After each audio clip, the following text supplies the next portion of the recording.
And hello everyone, mysterious story Urdu in Hindi में आप सभी को खुशामदीद। उम्मीद करता हूँ आप सब दोस्त खैरियत से होंगे। तो दोस्तों, आज मैं आपको एक मुनस्सरार नदी की कहानी सुनाने वाला हूँ जो काफ़ी ही भयानक है। लेकिन इससे पहले हम इस कहानी की तरफ पढ़ें, अगर आपने मेरे चैनल को सब्सक्राइब नहीं किया तो प्लीज़ मेरे चैनल को सब्सक्राइब करना ना भूलें।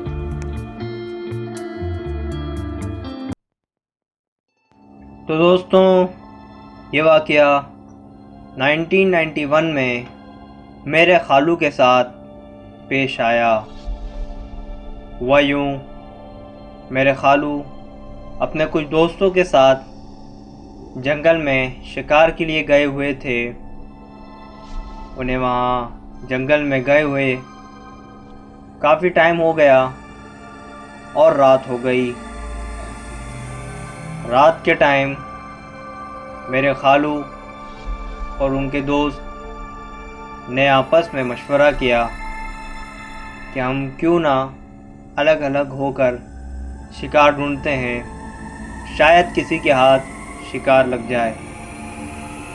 जैसे ही किसी के हाथ शिकार लगेगा वो दूसरे को बता देगा। सारे दोस्त अलग अलग शिकार को ढूंढने लगे। काफ़ी देर हो गई पर किसी को कोई शिकार नज़र नहीं आया। तभी मेरे खालू की नज़र नदी के पास जो झाड़ियाँ बनी हुई थी वहाँ से कुछ सरसराहट की आवाज़ आने लगी। उन्हें लगा वहाँ कोई शिकार मौजूद है। वो जल्दी से उन झाड़ियों के थोड़ा सा करीब हुए और उन्होंने उसी झाड़ी के अंदर एक फायर किया।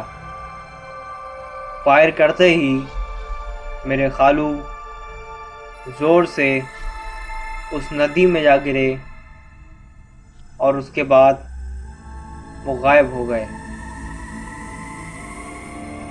खालू के बाकी दोस्त उन्हें ढूंढने लगे कि वो कहाँ चले गए हैं, पर उनका कोई पता ना चला।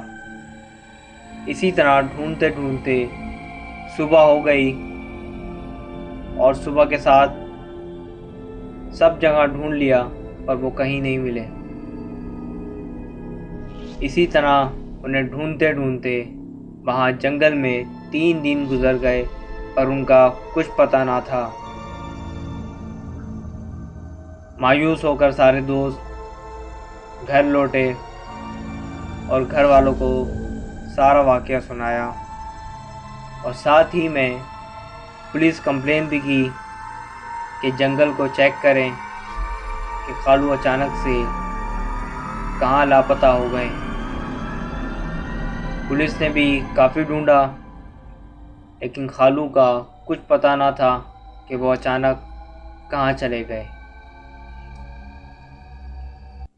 साथ ही किसी ने बताया कि आप किसी आलिम साहब से रुजू करें, शायद वो इस मसले का कोई हल बताएं। उन्होंने फ़ौरन ही एक आलिम साहब से रब्ता किया और उन्हें सारा वाक़या सुनाया कि किस तरह खालू जंगल से गायब हो गए। आलिम साहब ने बताया कि तुम लोग कुछ देर बैठो, मैं तुम्हें थोड़ी देर में सब बताता हूँ। इसके बाद आलिम साहब वहीं बैठकर कुछ पढ़ाई करने लगे। कुछ देर बाद आलिम साहब के सामने एक जिन नमूदार हुआ और उनसे कुछ बातें करने लगा। वो जिस ज़बान में उनसे बातें कर रहा था वो बातें और किसी के समझ नहीं आ रही थी। सिर्फ आलिम साहब और वो जिन आपस में बात कर रहे थे। इसके बाद वो जिन अचानक से वहाँ से गायब हो गया। आलिम साहब ने बताया कि उस रात खालू ने झाड़ियों में किसी शिकार को देखकर गोली चलाई थी, लेकिन दर हकीकत वहाँ कोई शिकार मौजूद नहीं था। वहाँ एक चुड़ैल थी जो किसी जानवर के रूप में वहाँ बैठी हुई थी और तुम्हारे खालू ने उसे गोली मारकर हलाक कर दिया। इसी वजह से इन जिन्नातों ने तुम्हारे खालू को उसी वक्त मारकर उस नदी में फेंक दिया, क्योंकि वो चुड़ैल उनके ख़ानदान से थी और उन्होंने उस तुम्हारे खालू को मारकर अपना बदला लिया है। और तुम्हारे खालू की लाश अब नदी के किनारे पड़ी हुई है। उस जिन ने कहा है कि तुम लोग वहाँ से उनकी लाश को ले जाओ। सारे लोग बहुत परेशान हुए और रोने धोने लगे और फिर दोबारा उसी जंगल में गए और उस नदी के पास पहुँचे तो देखा वाकई खालू की लाश वहाँ पड़ी हुई है। वो उन्हें लेकर आए और फिर उनकी तदफीन कर दी। मेरी ये पुरस्कार नदी की स्टोरी पसंद आई हो तो वीडियो को लाइक करें, शेयर करें, कमेंट करें और मेरे channel mysterious story Urdu Hindi channel को सब्सक्राइब करें और साथ ही बेल आइकन के बटन को दबाना ना भूलें ताकि मेरे आने वाली वीडियो की आपको अपडेट मिलती रहे। Thanks for watching.